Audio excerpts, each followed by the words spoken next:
Today, na ako'y na-learn from God, no, and I want to share it with you because surely this will open your mind and have a better understanding of God's providence.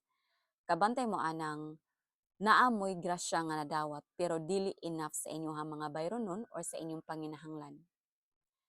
Nga yes, God provides, but why is it dili enough sa ang mga panginahanglan?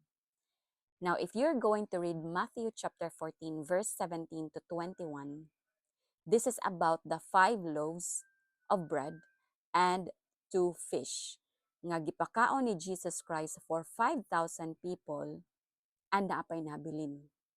Pero ang pangutana, unsay una nga gibuhat ni Jesus Christ before niya gidistribute ang pagkaon. It says here, He looked up to heaven and said a blessing. Pasabot, iya sang gipasalamatan o giampo nga maigo ni sa mga katawhan.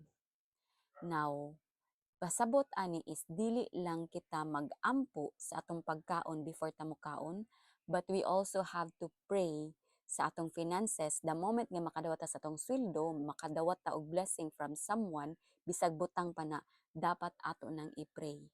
We thank God and we also pray nga maigo na sa atong panginahanglan. And even to the people nga atong tagaan, nga ma-bless ang mga tao nga atong hatagan. That should be what we do.